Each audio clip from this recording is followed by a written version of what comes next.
des jeunes gens qui ont osé se lancer dans des projets, qui sont aujourd'hui récompensés, eh bien nous allons donc oser l'intelligence. Oui, voilà, on va faire ça pour ce congrès national famille rurale, oser l'intelligence, avec Pierre Drelon, que je vous demande d'accueillir. Il va vous surprendre.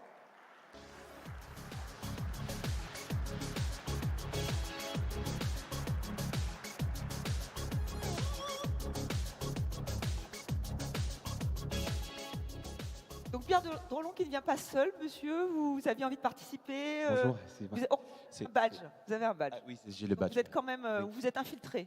Oui, c'est un petit peu ça. C'est d'ailleurs assez Non, parce que si tout impressionnant. le monde monte sur scène, là, ça va être un peu compliqué quand Ah même. mais non, mais c'est vachement impressionnant en fait. Puis c'est surtout que c'est super confortable. Je vais Donc m'asseoir. Pierre Drelon, vous le gardez. Oui, vous êtes disons, d'accord on a dit oser l'intelligence, donc je pense que c'est bien d'oser être sur scène aussi. Ça fait partie de l'intelligence, je pense. Voilà. Oui, bah, certainement. Bon, bah, on l'applaudit. S'il fait partie de notre famille, on va l'accueillir. Ah bah, exactement. Alors Pierre, vous êtes économiste de formation, Oui, c'est bien mais vous ça. allez faire appel à nos neurosciences. Oui. Et et vous osez. On est intelligent quand même. Enfin, on a un petit peu peur là. Vous dites oser l'intelligence. Vous n'êtes pas persuadé depuis hier, non?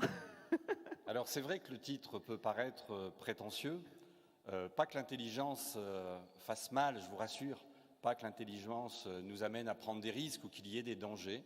Par contre, il y a des exigences. Et puis peut-être que mobiliser l'intelligence peut générer des frustrations. On va expliquer cela. Comme le disait Estelle, c'est vrai que ma culture, ma formation de base, c'est une formation d'économiste, et donc de travailler sur la logique de résultats avec des ressources rares.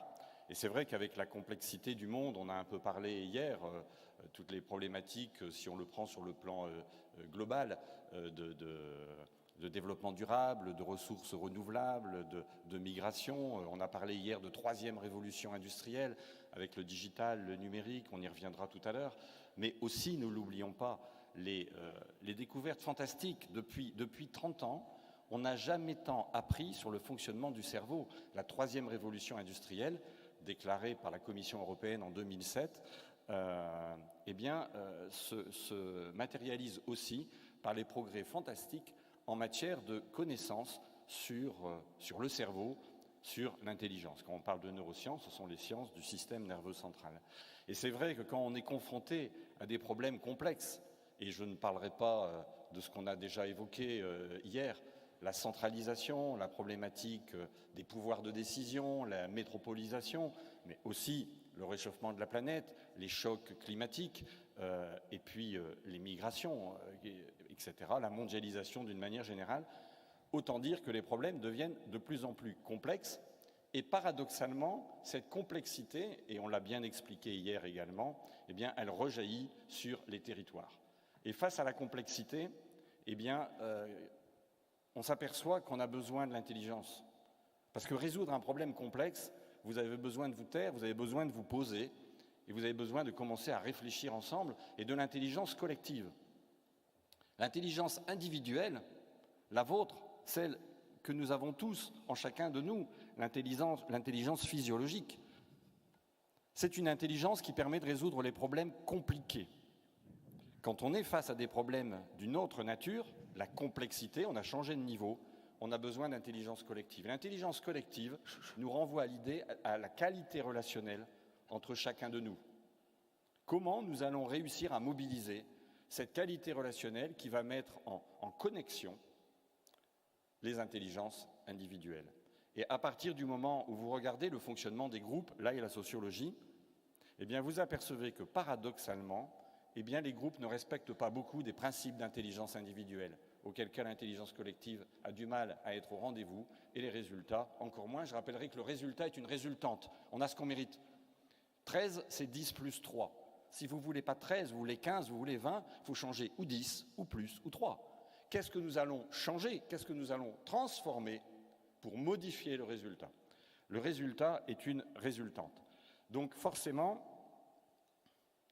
eh bien, nous avons besoin de mobiliser nos intelligences collectives. Ça passera par le fait de travailler sur des points communs à l'intelligence, et nous en avons. Je vais prendre un exemple, mais tout bête. Nous avons tous des yeux. Si je vous regarde, vous avez des yeux.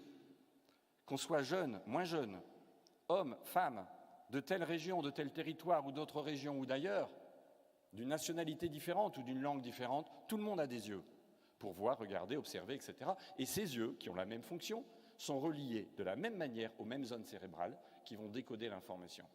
Donc, nous avons des sens communs. Je reviendrai tout à l'heure sur un sens commun.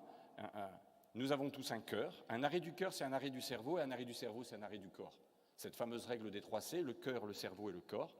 Eh bien, si vous ne mettez pas de cœur à l'ouvrage, si vous ne mettez pas de cœur dans ce que vous faites, eh bien, il y aura un dysfonctionnement du cerveau. Et je rappellerai que c'est quand même le cerveau qui commande le corps.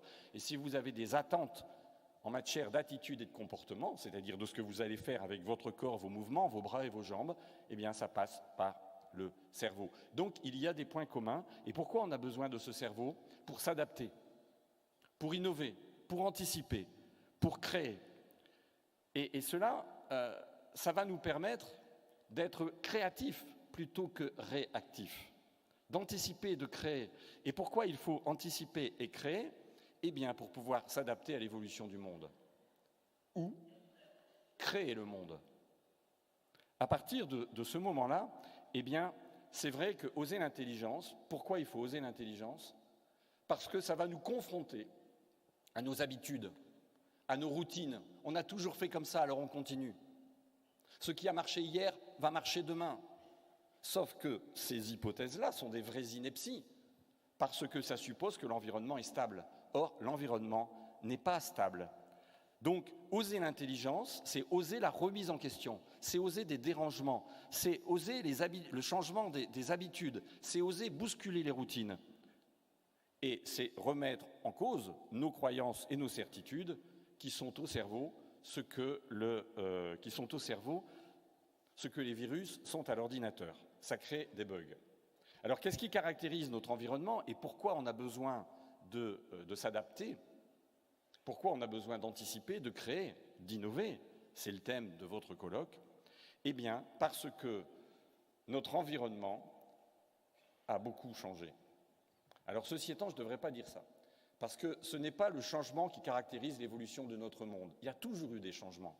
La guerre du feu, les premiers outils au néolithique, l'imprimerie, Gutenberg, l'informatique, la troisième révolution industrielle, c'est du changement. Le monde est fait de changements. Et si certains auteurs ont écrit qu'il n'y a pas plus fixe que le changement. La problématique, c'est la vitesse.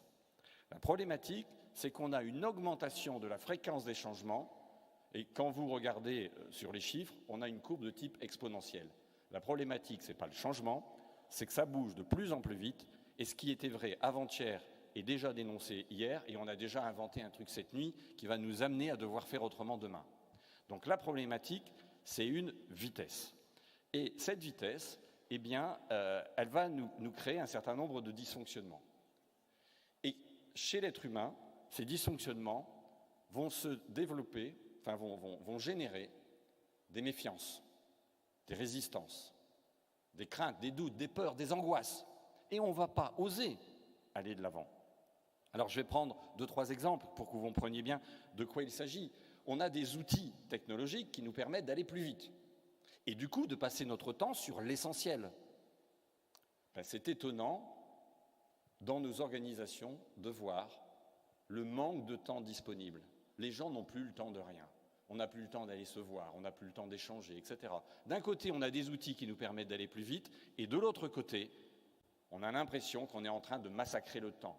Or, le temps défait ce qu'on fait sans lui. On a besoin du temps. Et les nouvelles technologies nous permettent de gagner du temps. Alors, on va avoir des avions. Moi, je dis toujours, l'avion, c'est bien pour les gens qui ont du temps. Parce que les problèmes d'avion, moi, je parcours le monde, je peux vous assurer que c'est plus fréquent qu'on ne dit. Et je ne vous parle pas de la SNCF, où on se déplace beaucoup en train. Je travaille depuis 35 ans. Il y a 35 ans, je pouvais aller dans tous les territoires de la moindre petite village, il y avait une gare. Aujourd'hui, c'est devenu galère. C'est devenu galère et dans un nombre de situations, on est obligé de reprendre sa voiture et de rouler. En même temps, c'est un paradoxe. Il paraît qu'il faut rouler moins et qu'on dégage du CO2 pour le réchauffement de la planète. Alors, on ne sait pas bien comment faire. Allez, autre paradoxe, je vais encore en citer 2. le travail. Puisqu'on a une évolution aujourd'hui de considération, de choses qu'on a bien acquises, on en a parlé hier sur la qualité de vie, on sait que la qualité de vie c'est important, eh bien la qualité de vie aussi au travail. Et les technologies nous permettent aujourd'hui d'investir sur la qualité de vie au travail. Mais investir sur la qualité de vie au travail, ça devrait pouvoir dire qu'on va enfin pouvoir s'amuser au travail, prendre plaisir dans ce que l'on fait. Mais si on ne met pas de cœur à l'ouvrage, si on ne prend pas plaisir à ce que l'on fait, si vous enlevez le cœur, la racine du cœur, c'est l'âme, si vous enlevez l'âme du verbe amuser, il reste l'usure. Toute la question sur la souffrance au travail, sur l'usure psychique, sur ce qu'on appelle maintenant, depuis les années 2010, les risques psychosociaux, c'est simplement parce qu'on ne prend plus le temps, et on ne prend plus le temps de prendre plaisir dans ce que l'on fait et dans des relations de qualité que l'on peut avoir avec toutes les technologies qui permettent aujourd'hui de choisir ce que l'on veut et de choisir nos priorités. Enfin, je terminerai sur l'intelligence artificielle. L'intelligence artificielle, vous savez, elle s'est créée pourquoi? Elle s'est créée parce qu'on a eu des progrès, j'en parlais tout à l'heure, depuis la nuit des temps, sur le fonctionnement du cerveau. Mais si vous mettez d'un côté tous les outils d'intelligence artificielle, les robots, les automates, les technologies, etc., vous ne pouvez pas le faire sur la balance sans mettre de l'autre côté l'intelligence réelle. Si vous ne développez pas les niveaux d'intelligence réelle, parce que les tâches les plus simples, on va pouvoir les donner aux robots, aux machines, ou alors on va pouvoir les externaliser. Malheureusement, parfois, ça peut être bien, mais il faut bien le faire dans des pays où le coût de la main-d'œuvre est plus bas. Ça veut dire que chez nous ne resteront que les tâches éminemment complexes, les tâches que l'on ne peut pas donner aux machines ou aux robots. Souvenez-vous de ce que disait hier Serge Tisseron, à un moment donné, l'intelligence humaine sera toujours supérieure à l'intelligence artificielle. Il y a juste une contrainte, c'est qu'il faut augmenter les niveaux d'intelligence pour pouvoir maîtriser les machines et ne pas imaginer un monde de demain où ce soit les machines qui nous dirigent. Alors cette évolution du monde, eh bien, forcément, a généré une évolution des attitudes et des comportements. Les enfants qui sont nés pendant la guerre, ce qu'on a appelé des baby-boomers, la génération W, W comme guerre en anglais, war, eh bien, ont eu des enfants, la génération X, 60-80, nés entre 1960 et 1980, qui eux-mêmes ont eu des enfants qui sont nés de 80 à 2000, la génération dite Y, et puis les enfants nés à partir de 2000, la génération Z. Et ce dont on s'aperçoit, c'est qu'aujourd'hui, ces différences culturelles peuvent même créer des difficultés de vivre ensemble, de se comprendre. L'évolution des générations et la vitesse des changements technologiques, avec les enfants qui sont nés avec une télécommande dans la main, qui sont nés avec la télévision, l'information qui vous arrive sans devoir se lever et aller la chercher, etc., eh bien forcément, ça va modifier les attitudes et les comportements, et ça va générer des incompréhensions, voire même parfois des causes de rupture. Et à partir du moment où il y a des ruptures, vous pouvez avoir une crise de l'intelligence, parce que je rappelle que la définition étymologique de l'intelligence, c'est la capacité à établir des liens entre eux. En latin, interlegere, legere les liens entre eux. Et donc, il y a un risque à avoir des ruptures générationnelles avec ces évolutions technologiques. Il faut oser l'intelligence. Parce qu'à partir du moment où on commence à ne pas réfléchir à la cohabitation entre les technologies et les humains, on risque d'avoir des attitudes et des comportements inadaptés. Je vais en prendre quelques-uns rapidement. L'enfant et le téléphone. Les images qu'on va lui donner trop rapidement, tuent l'imagination et épuisent la curiosité. La vraie problématique des enseignants, je rencontre souvent des enseignants, c'est d'avoir affaire aujourd'hui à des enfants qui sembleraient ne plus être curieux. Or, la curiosité a un impact sur l'étonnement. L'étonnement, c'est l'ouverture des sens, les yeux, les oreilles, se déplacer, aller toucher, poser des questions. L'étonnement, c'est l'ouverture des sens et c'est le questionnement. À un moment donné, eh bien, attention à cette évolution des comportements, attention à la modification des codes sociaux.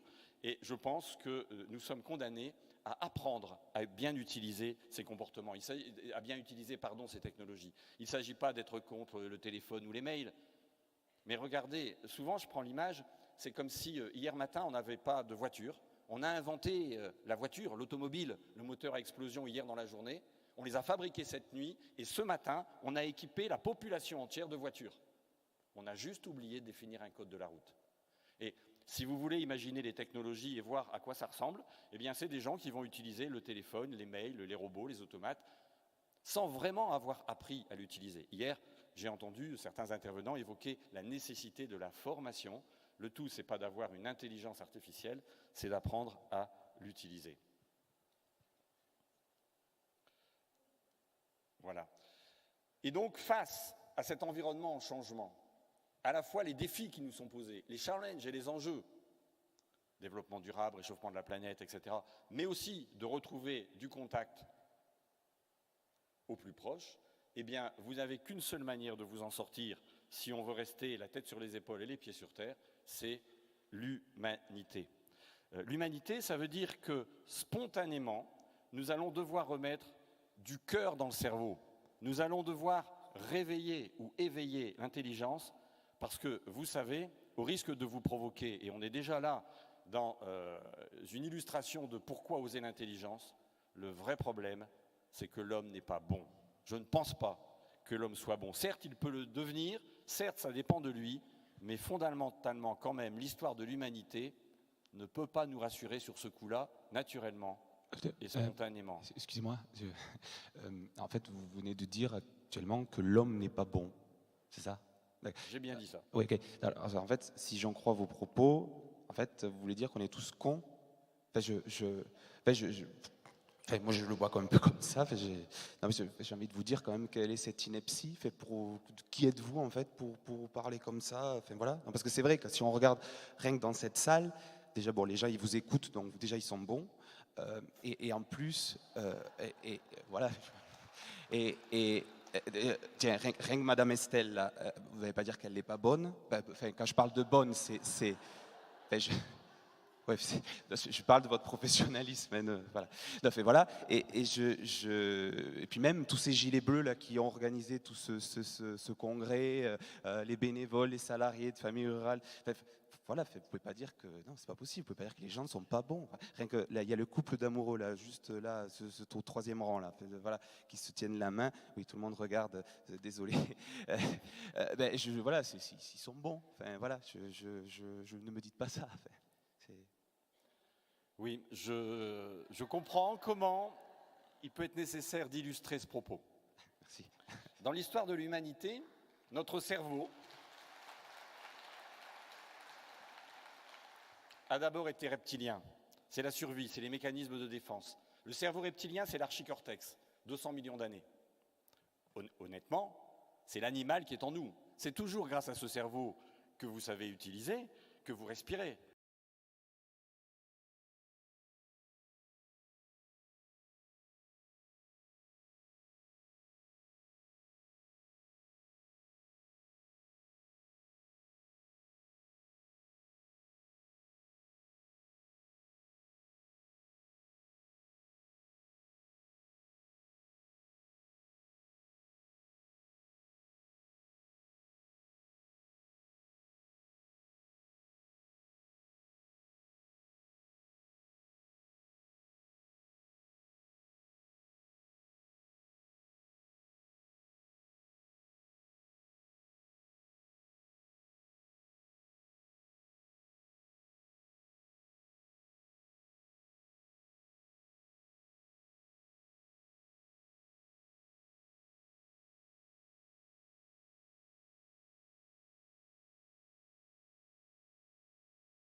parler pour ne rien dire. Mais ce n'est pas une raison pour se taire. Toute la problématique, c'est de passer d'un chemin vicieux à un chemin vertueux, c'est de transformer les paroles en actes. La communication, c'est l'action commune dans sa définition étymologique. Qu'est-ce que nous allons faire ensemble pour ranger la chambre? Au lieu de dire les choses, c'est de dire qu'est-ce qu'on fait pour faire en sorte que là où il y a une situation problème, on en trouve une solution. Vous pouvez bien agir ou mal agir. Si vous agissez mal, eh bien, c'est raté pour les relations. Si vous agissez bien, c'est bon dans la relation. Et qu'est-ce qui va mesurer, qu'est-ce qui va permettre d'évaluer que la relation est bonne? Parce que vous dégagez des émotions positives. Les émotions, le siège des émotions, c'est le paléocortex dont on a parlé tout à l'heure. C'est-à-dire que cette émotion va être l'énergie. La communication, c'est la clé, c'est le trousseau de clés qui permet d'ouvrir le cerveau néocortex dans lequel il y a l'intelligence. Donc vous avez ouvert la voiture, vous allez pouvoir rouler, mais il faut qu'il y ait du carburant dedans, il faut qu'il y ait de l'énergie, et l'énergie, c'est l'émotion. L'émotion est au cerveau, ce que le carburant est à la voiture. L'émotion, ça vient de l'étymologie, ça a été précisé hier, le mouvement, movere en latin, qui met en route le moteur et moté, le moteur à l'action, le motif à l'action, et qui a donné motivation. Donc j'ai besoin d'actes de communication, de choses que l'on va faire ensemble, que l'on va faire bien, pour dégager de bonnes relations, qui vont nous dégager de l'émotion. Vous avez l'énergie, vous avez les clés, alors le néocortex qui contient l'intelligence va s'ouvrir. Donc vous voyez que l'intelligence n'est ni naturelle ni spontanée, on n'a pas de bouton marche arrêt. Et parce que vous mobilisez l'intelligence, vous allez trouver des réponses, et parce que vous trouvez des réponses, parce que vous allez mobiliser l'intelligence sur des principes communs à chacun de nous, eh bien, vous allez créer l'intelligence collective. Alors vous aurez du résultat, le résultat est une résultante, et vous allez être content de vous, vous allez être fier de vous, et vous allez être motivé. Motivé, c'est-à-dire ça va vous donner envie de continuer dans cette voie vertueuse. Le cerveau, vous savez, protège l'intelligence. Le cerveau protège l'intelligence. Pour prendre une image, c'est comme si on était dans une salle blanche, dans une salle de coffre-fort, dans une banque, si vous voulez, où le trésor est là, dans la caverne d'Ali Baba. Toutes les ressources sont là, mais il faut y accéder. Et le cerveau nous protège de ce trésor. C'est-à-dire, grosso modo, il faut mériter l'intelligence. Et pour y aller, eh bien, vous avez besoin de quelques conditions. Les conditions, c'est quoi?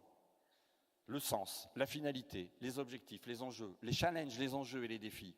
De la cohérence entre ce qu'on dit, ce qu'on fait, ce qu'on voit. Et tout à l'heure, j'ai exposé en quoi le monde nous posait quelques questions incohérentes et j'ai dit que l'incohérence bloquait le cerveau. C'est pour ça qu'en général, changement entraîne résistance au changement, parce qu'on n'a pas réglé la problématique de la cohérence. Et quand il n'y a pas de cohérence, il n'y a pas de cohésion. Alors déjà, tout à l'heure, je parlais d'un manque d'adhésion, et maintenant je parle d'un manque de cohésion. C'est très embêtant, parce que vous avez là les deux piliers de la confiance. La cohérence donne cohésion, l'adhérence donne l'adhésion. J'adhère parce que j'ai compris, et si j'ai l'adhésion et la cohésion, j'ai la confiance. Le cerveau a besoin de la confiance. Et pour cela, eh bien, le cerveau doit pouvoir obtenir des réponses aux questions qu'il se pose. Encore faut-il avoir le droit et le pouvoir de se poser des questions. Il faut qu'il y ait de l'intérêt, de l'envie et de l'émotion. C'est très intéressant cette histoire d'émotion. Pour ne réduire qu'à ça, compte tenu du temps qui nous est imparti, eh bien, l'émotion, c'est quand même le truc le plus important. C'est le truc le plus important du cerveau, parce que c'est vraiment ce qui va donner l'énergie aux gens de se lever et de se mettre en mouvement. C'est un pléonasme que de le dire, c'est monter en haut ou descendre en bas. L'émotion, mettre en mouvement, oui, c'est la définition de l'émotion. Pendant longtemps, on ne savait pas cette histoire-là. Et puis on croyait que ce n'était pas bien. Il ne faut pas crier, il ne faut pas parler, il ne faut pas donner son point de vue, etc. Il ne faut pas pleurer, il ne faut pas s'énerver, il ne faut pas exprimer ses mots.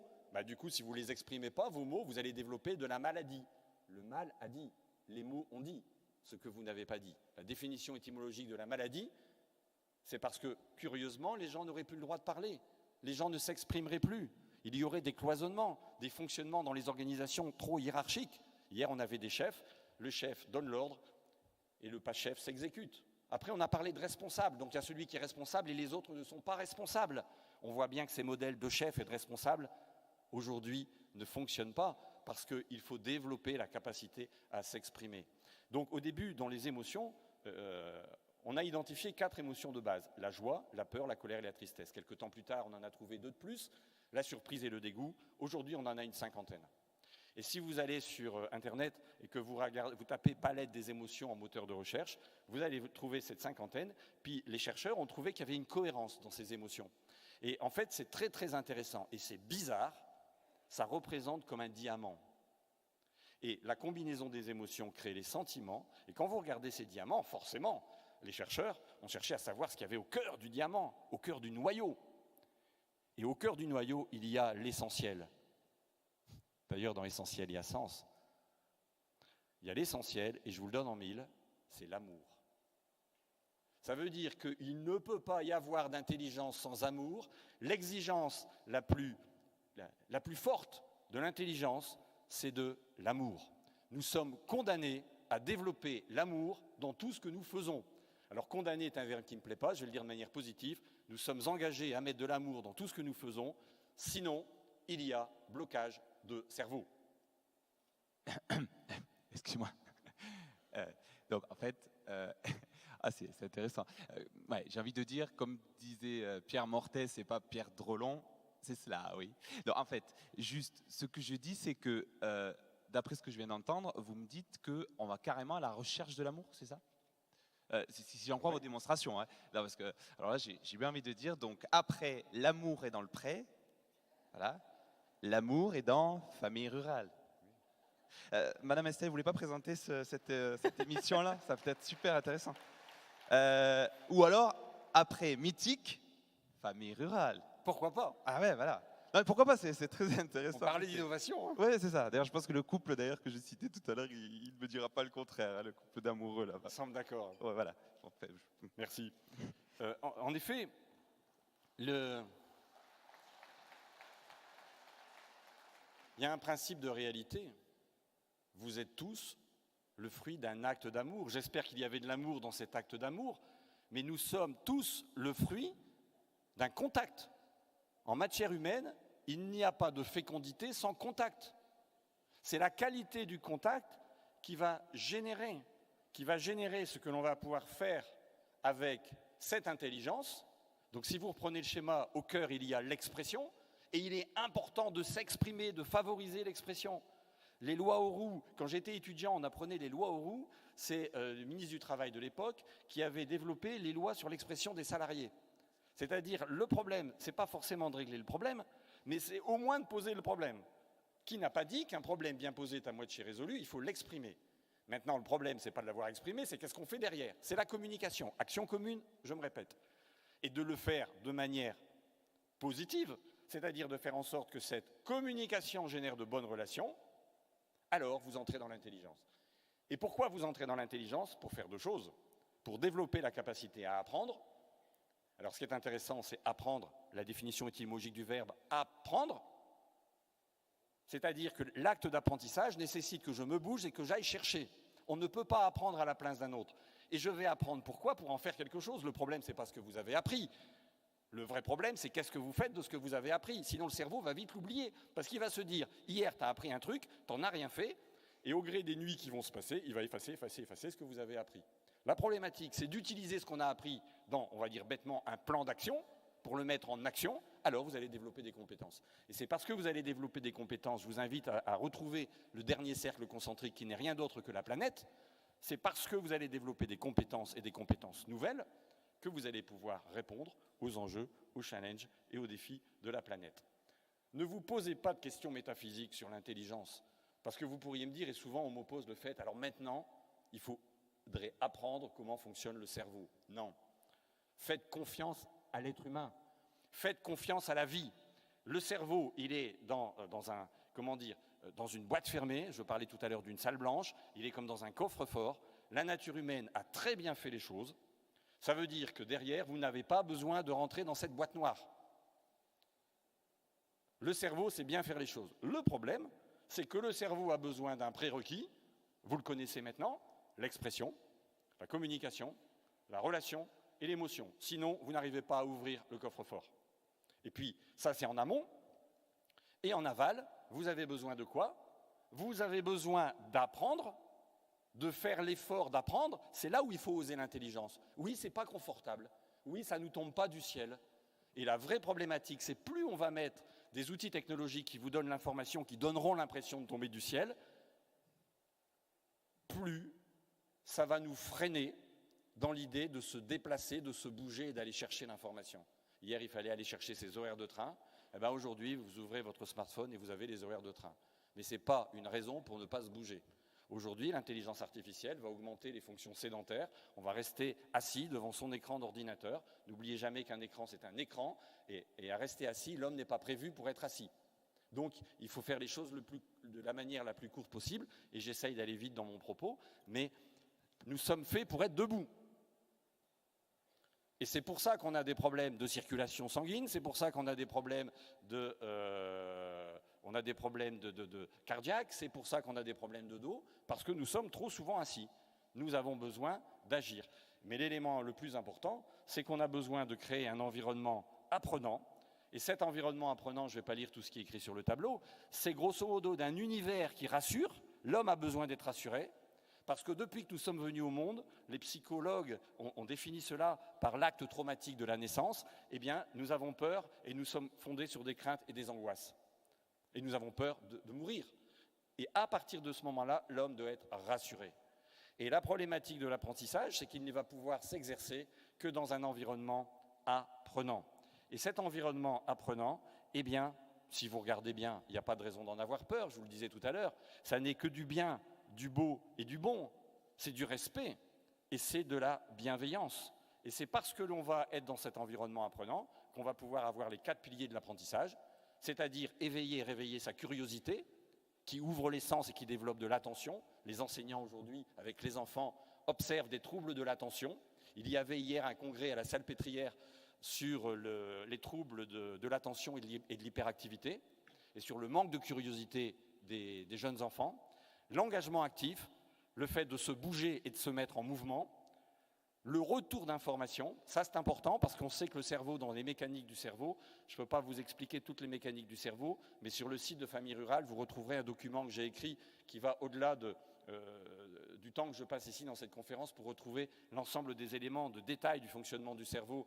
Donc vous retrouverez ce document sur le site de Famille Rurale. Nous apprenons par erreur. L'être humain a besoin d'expérience, d'expérimenter, d'oser prendre des risques, de tirer les leçons des erreurs et de corriger le tir. Mais pour cela, il faut être autorisé à faire des erreurs.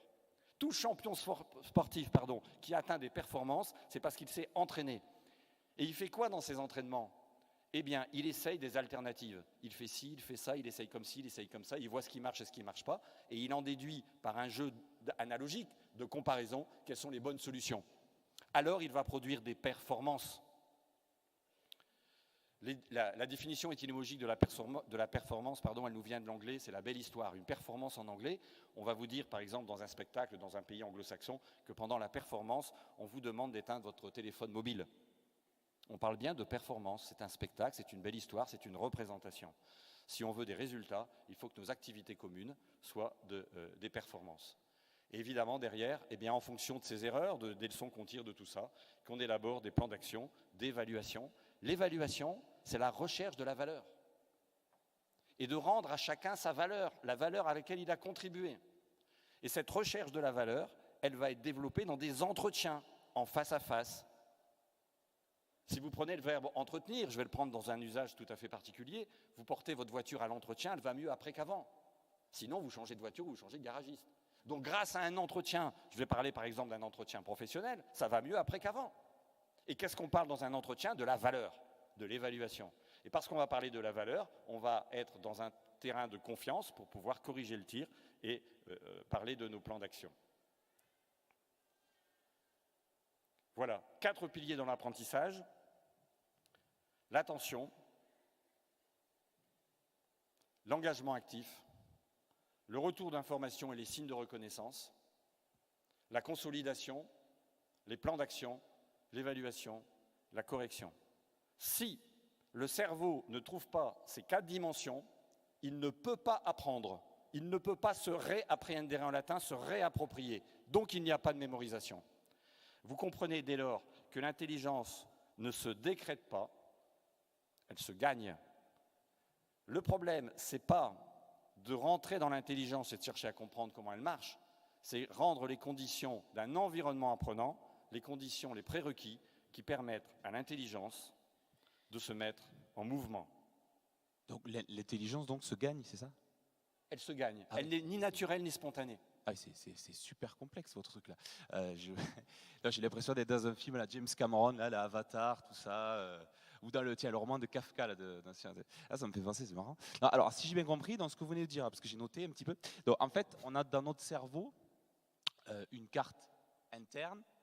Après, vous m'arrêtez tout à l'heure. Une carte interne, une carte externe qui nous lance des messages, là, comme ça, comme un GPS en fait, c'est ça? Oui. Comme un GPS avec une sorte avec l'option, quand on clique dessus, option baromètre à émotion, qui nous guide.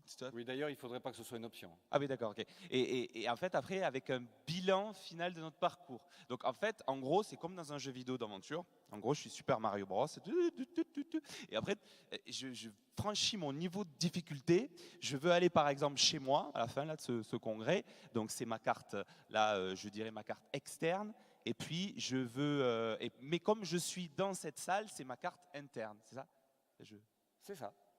Cool. Alors, en fait, Ouais. je ne voudrais pas que vous ayez l'impression que ce soit complexe. Parce que, encore une fois, faites confiance au cerveau. Je vais prendre un exemple tout bête pour que vous ayez quelques principes.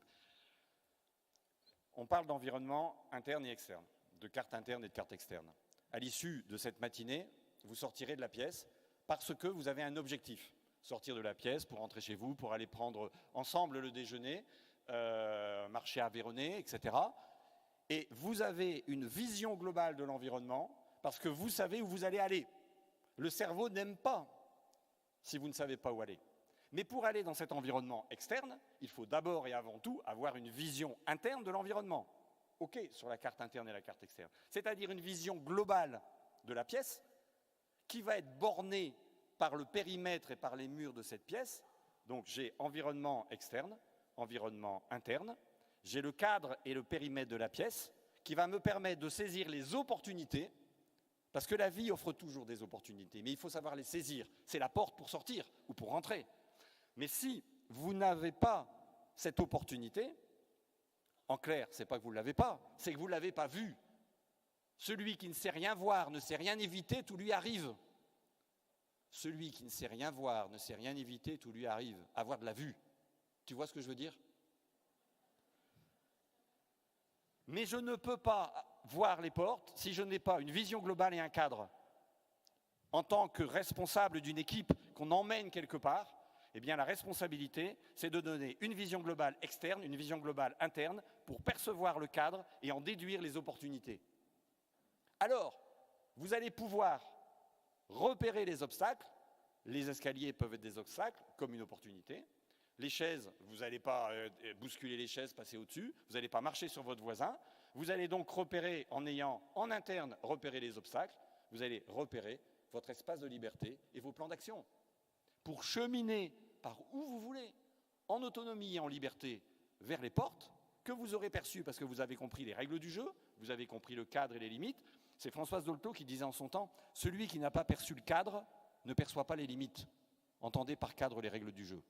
Et s'il ne perçoit pas les limites, il a du mal à avoir des opportunités dans la vie. Et la moindre opportunité devient pour lui un problème. Et il a du mal à atteindre ses objectifs. Et au lieu d'avoir des signes de reconnaissance, eh bien, il va perdre l'estime de lui, il va perdre confiance en lui. Et quelqu'un qui n'a pas confiance en lui, c'est quelqu'un qui ne peut pas donner confiance aux autres. Vous savez, il y a deux principes dans l'intelligence. C'est que le cerveau est une machine à oublier tout ce qui n'a pas de sens. Le cerveau est une machine à oublier tout ce qui n'est pas mis en œuvre. Et le cerveau rejette toute réponse à des questions non posées.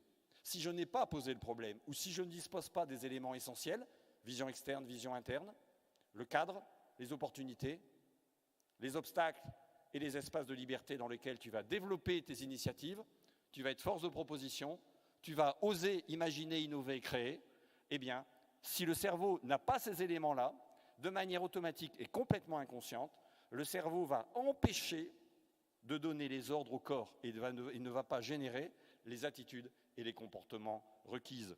Il y a un principe de base, c'est que l'apprenant ne retient et ne fait durablement que ce qui vient de lui par rapport à ces exigences que je viens de porter. Cette définition, elle a quelque chose d'important parce qu'elle renvoie à la définition de la pédagogie. Nous avions évoqué hier dans les conférences de la matinée la nécessité de se former. Alors, voyez bien que formateur, c'est un acteur de la forme pour faire passer le fond. C'est la forme qui porte le fond au niveau cérébral. Alors vous allez me dire, c'est quoi la forme? On y revient, c'est la qualité, c'est l'expression, c'est la qualité relationnelle, c'est la qualité de la communication, pardon, c'est la qualité relationnelle et c'est la qualité émotionnelle. On en a terminé avec la notion de QI, selon lequel il y aurait des gens intelligents, plus intelligents et moins intelligents. Cette classification du QI n'a pas de sens. Dans l'état actuel des recherches, on parle aujourd'hui de QE, quotient émotionnel.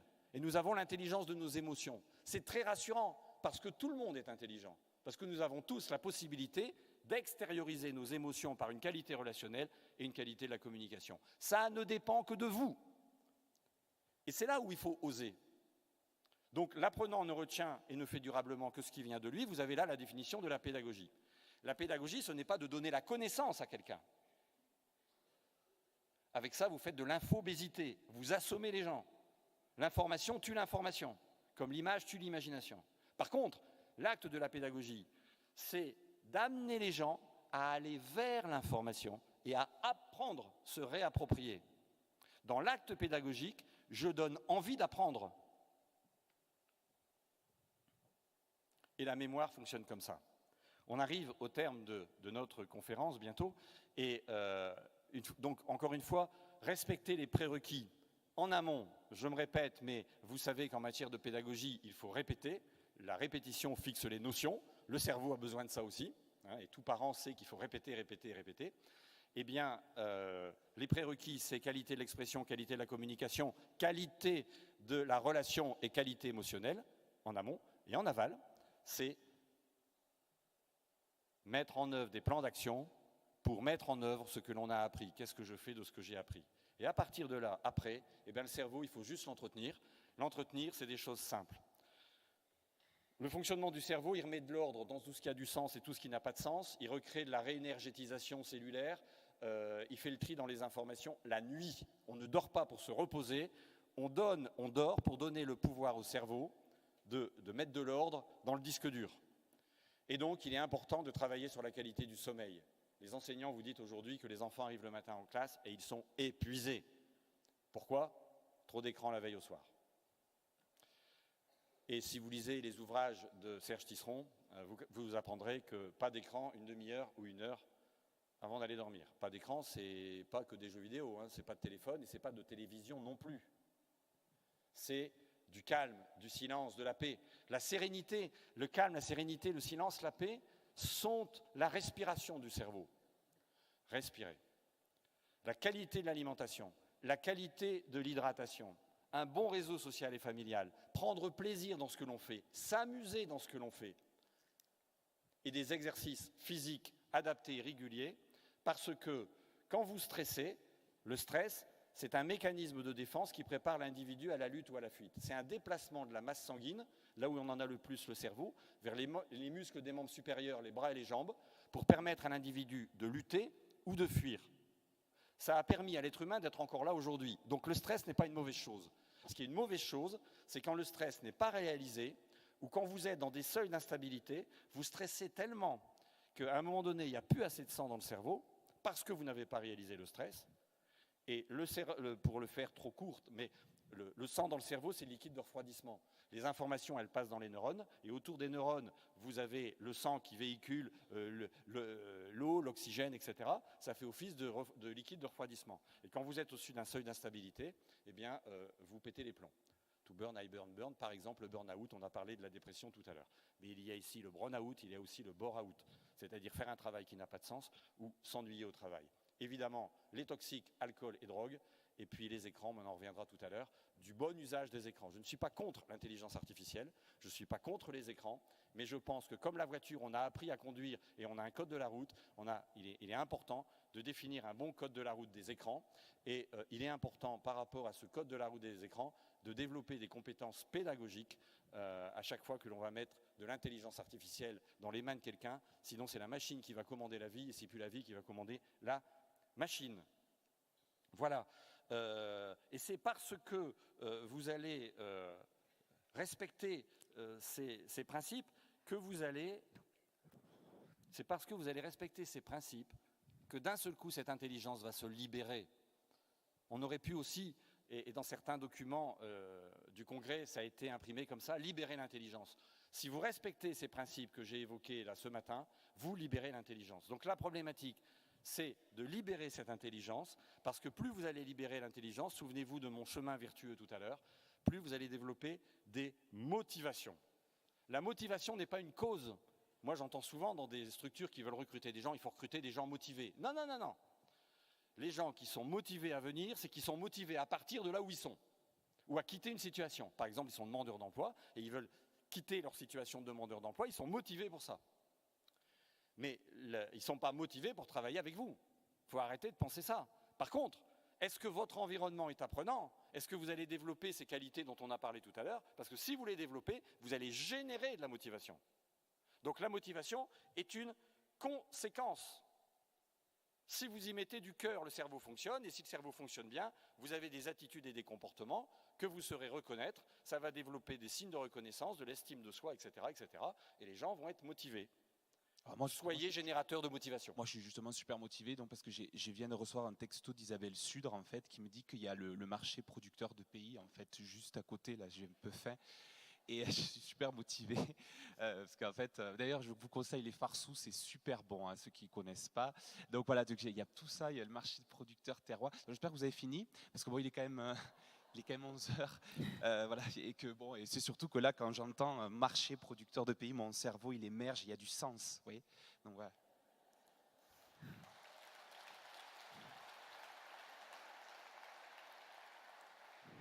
J'en ai terminé. Allez, encore une minute, ce sera la dernière image. Je pense que, je parlais tout à l'heure, hier on avait des chefs et donc des pas chefs, des exécutants. Hier on avait des responsables et donc les autres ne sont pas responsables, ce qui est une absurdité. Des dirigeants, donc des gens qui ne dirigent pas. Je pense aujourd'hui qu'il faut réhabiliter un terme qui a été maltraité par le monde marchand, qui est celui du management. Je ne l'ai pas dit à l'anglaise. Management, qui vient d'une étymologie, et ça peut être intéressant de finir là-dessus, éminemment rurale. Le management, le manager, était le paysan qui très tôt le matin se levait, allait dans ses champs, le soleil n'était pas encore levé. Il prenait la terre dans ses mains, la terre aguerrée, dans ses mains manus aguerrée. Il la touche, il la regarde, il la sent, il la regarde, il utilise ses sens pour prendre la décision de semer ou de labourer. Le management, c'est l'art de prendre une décision. Et si on passe l'Atlantique, on arrive de l'autre côté avec le verbe anglais to manage, to handle ou to achieve, les synonymes, ça veut dire to manage a project, réussir un projet. Donc c'est la capacité à utiliser son sixième sens, produit par l'intelligence, pour prendre les bonnes décisions. Si le management est la mobilisation de l'intelligence, alors soyez des managers, le manager de vous-même. Comment je me manage? Le manager de vos collègues, de vos collatéraux, le manager de vos subordonnés, si vous êtes encore un chef ou un responsable, le manager de vos managers. Pour l'enfant, le fait de manager ses parents, et on l'a dit hier, que le fait que l'enfant va aller expliquer le fonctionnement du smartphone ou de l'Internet à ses parents, c'est oser la vie. Osons être acteurs de la vie. Et comme manager, insufflons cette énergie pour donner envie d'avoir envie. Je voudrais que vous reteniez deux mots, l'amour et la cohérence. Si on y met beaucoup d'amour et qu'on met de la cohérence dans tout ça, eh bien, oui, vous allez créer l'intelligence collective et au lieu d'avoir des problèmes, vous aurez des solutions. Il s'agit de l'amour des hommes, de l'amour des autres, de l'amour de l'humanité. Et si aujourd'hui, on veut faire changer le monde marchand et le monde des entreprises qui fonctionnent encore sur la hiérarchie, sur des procédures qui imposent des réponses pour qu'on se pose des questions, peut-être que l'évolution du monde passera par le milieu associatif où on met du cœur à l'ouvrage et on s'amuse dans ce que l'on fait. Je vous remercie. Merci Pierre Drelon. Merci, on va vous présenter quand même. Oui. Alors, vous êtes Fabien Ostruy. Voilà. Et on applaudit Fabien aussi.